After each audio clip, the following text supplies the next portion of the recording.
Who is my neighbor? Most of us could probably point to the people that live next door to us, behind us, across the street from us.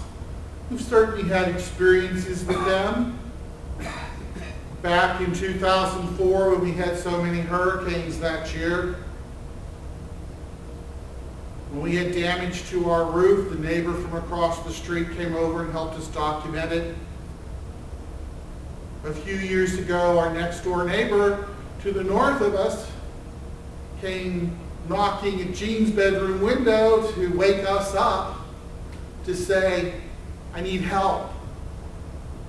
Of course, Jean got me and we went next door, and Jean wound up doing mouth-to-mouth resuscitation on this woman's husband to no avail, though he had already gone on. This past December, when someone bounced off another neighbor's car and came across and hit our mailbox, and the thing exploded all over the place, the neighborhood gathered. In each of those incidences, we met our neighbors through dire circumstances, emergencies. Yesterday, we had the pleasure of getting to close down our street for a block and have a block party. And we got to meet neighbors from all up and down the street. And we got to sit around and talk and get to know each other as people. A few years ago, such a gathering wouldn't have been possible. Certainly, when I was a young boy, the races did not mix. You stayed only with your own race. And now we see mixtures of people. And indeed, yesterday, we had those that are black, those that are of Caribbean descent, those that were of Hispanic descent, those that were Caucasians. We were all mixed together in our neighborhood, joking, watching our children play, having a good time together. And we hear this gospel today about who is my neighbor? Who is your neighbor? And we're called to reflect that everyone truly is our neighbor, whether they live next to us or not. That you and I have responsibilities to them. Here in the city of Orlando, our political leaders have forgotten the story of the Good Samaritan. They have passed an ordinance restricting churches' ability to feed the poor. They lost that case locally and even up to the Florida Supreme Court, and they have appealed to the 11th Court of Appeals, and they have apparently won their case there. But it doesn't mean that they have won outright. You see, it's now our responsibility as Christians to speak up and tell our political leaders that they have erred in judgment.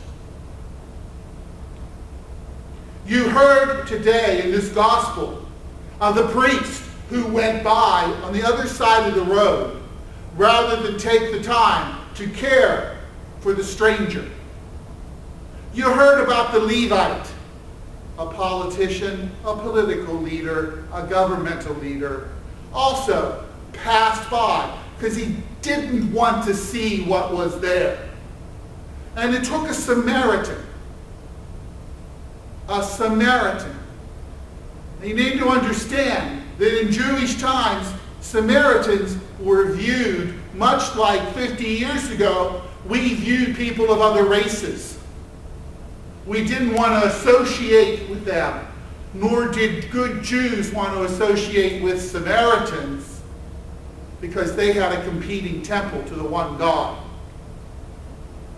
They considered themselves good Jews, but their temple was in one place, and most of the Jewish tribes worshipped at Jerusalem.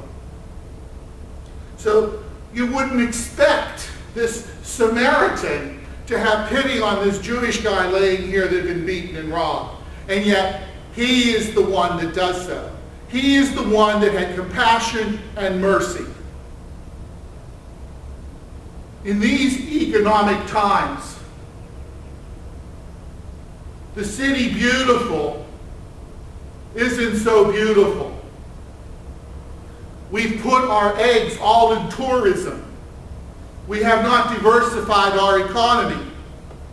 And as a result, many people are losing their homes. Many people are going hungry. You just have to talk to Frank, who handles the food pantry. And they've got people having to come to get food assistance that wouldn't have dreamed of getting food assistance just 12 months ago. And it is our job to try to help them when we can. Yes, we're a small community, but yet we still are Christians. As that opening prayer said, we glory in the name of Christ and in the gospel he proclaimed. And you and I must take up that gospel and say to those that say, there are no poor out there, there's no one that needs assistance, there are no homeless, and say, you're wrong, open your eyes and do something about it. And if you won't do it, then let the churches step in and minister to these people. We have a responsibility to proclaim the gospel. We have a responsibility to see in our neighborhoods those that are in trouble, and to do what we can with what we have to ease their burden. Then we know who our neighbor is. Then we are fulfilling the command of this gospel to be compassionate and to love our neighbors.